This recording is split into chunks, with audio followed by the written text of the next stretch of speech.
Welcome to Unbreakable with Chris Chamasiros. I talk about politics, sports, and entertainment to keep you well rounded what's going on around the world. If you don't like hearing the truth, don't tune into this channel. So let's get started. Some bombshell evidence came out today in the Puff Daddy trial regarding Barack Obama. One of Puff Daddy's drug mules, his name is David James, testified that a drug dealer named One Stop used to meet with Barack Hussein Obama, the ex president of the United States, to sell him drugs. Nothing surprises me about Bathhouse Barry. Bathhouse Barry Sotero.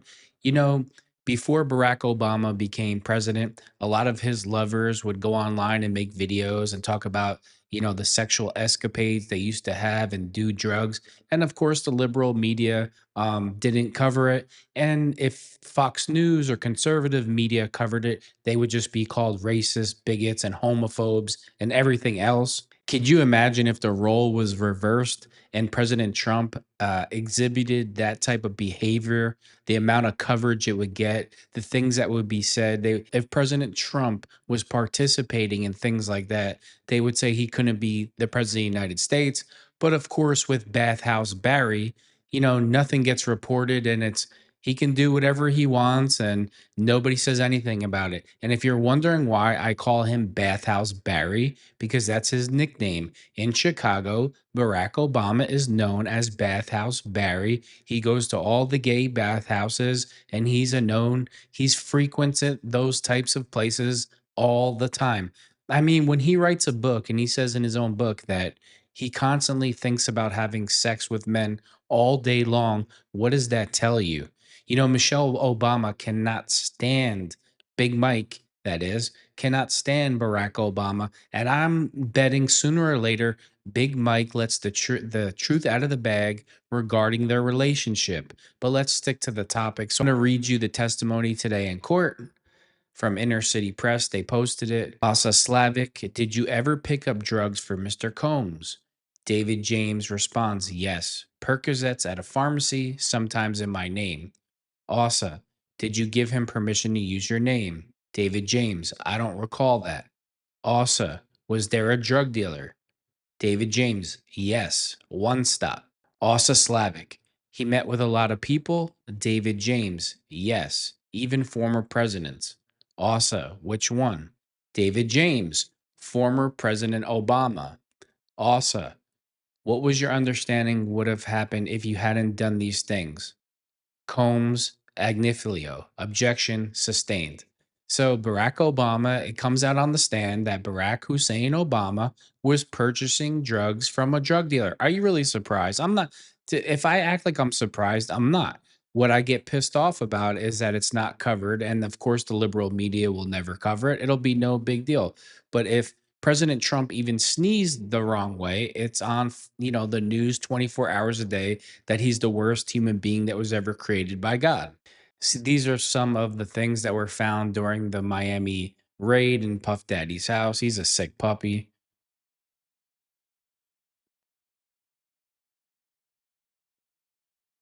The baby oil, I can't go.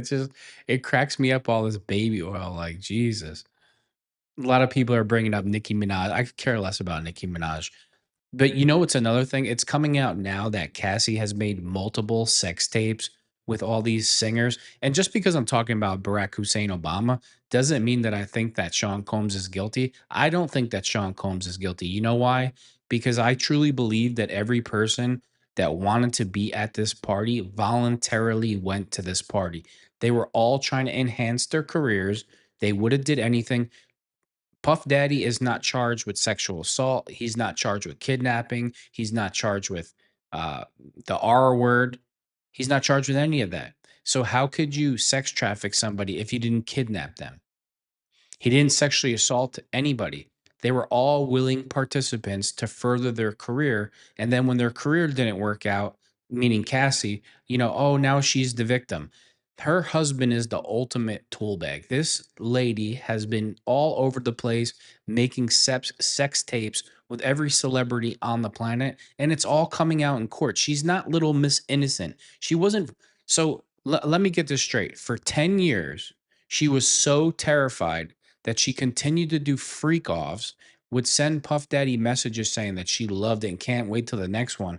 But she never thought to herself, let me drive to the FBI office to get some help or protection. I am just not buying it. Every single one of these weirdos wanted to be part of that lifestyle in order to enhance their career. And another thing, nobody's ever going to make me believe that for 40 years the FBI didn't know that this was going on. What I really think happened, something political.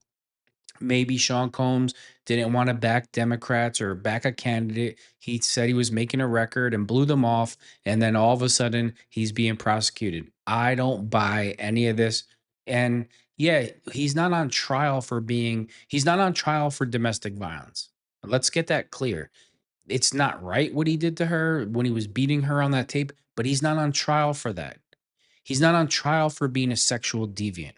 He's on trial for RICO and kidnapping and a whole bunch of charges. And guess what? You don't have to like the behavior that you saw. It shouldn't let you get emotional to the point where the jurors or the public convict Puffy off of tapes.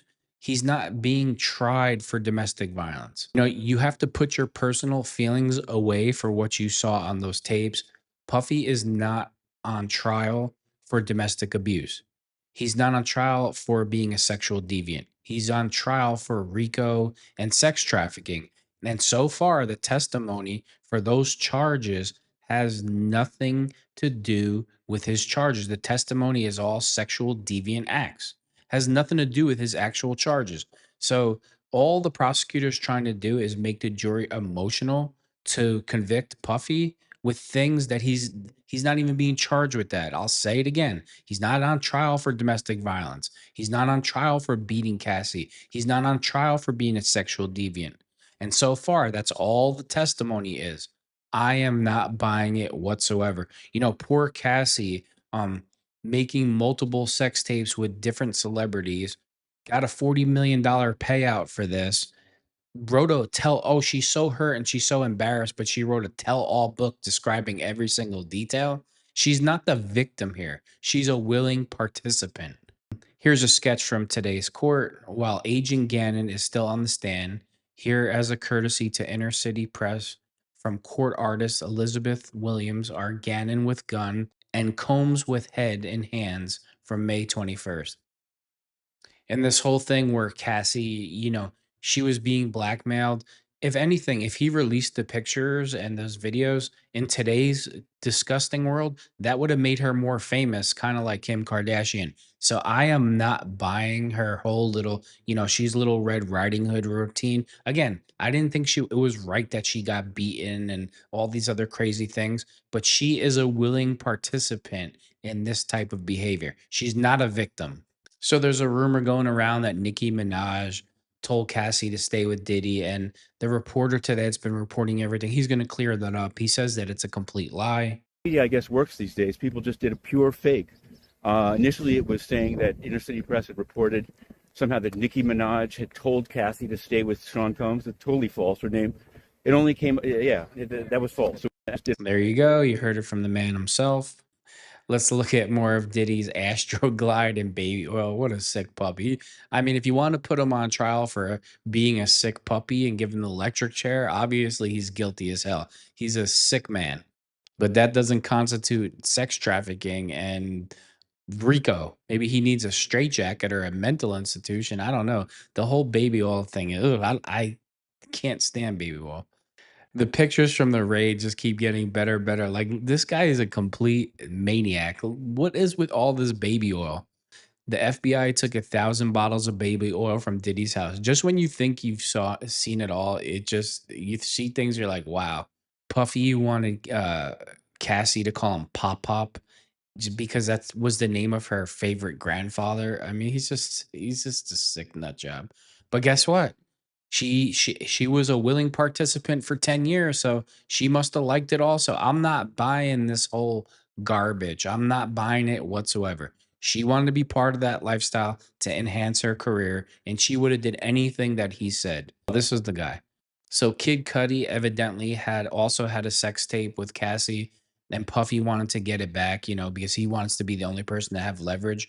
Cassie will do a sex tape with anybody that she thinks can enhance her career and make her, have a better music career. So I even think intentionally the prosecutor like did the case a certain way to make sure she was on the stand when she was like fully pregnant to even garner more sympathy to try to convict Puffy off of sympathy and not the actual charges. That's just my opinion.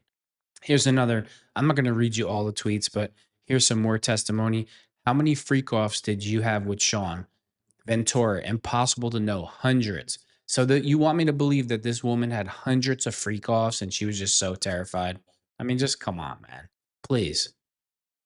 After you broke up with Sean, did you ever do a freak off? No. No further questions. Okay. And that doesn't mean that Diddy forced her to do it. It's just none of the testimony has anything to do with the charges. They're just trying to make him look like a sexual deviant. And then we already know that just because you're a sexual deviant doesn't mean you're a sex trafficker and, all the other stuff that he's being charged with. Not buying it. And here's my thing about Cassie. You know, the Kid Cudi tape, the Diddy tape. I would, if I had to bet my life, I'd say there's at least 10 sex tapes with her with different producers and famous people, more than 10 people. And then, of course, who does she hook up with? Her personal trainer and gets, it's just, this chick is a complete, if you want to call Puffy a mess and a disaster and a train wreck, she's the same exact way. She is no different or any better than Puffy. So I'm going to end it with that. Thanks for tuning in to Unbreakable with Chris Chamasiros.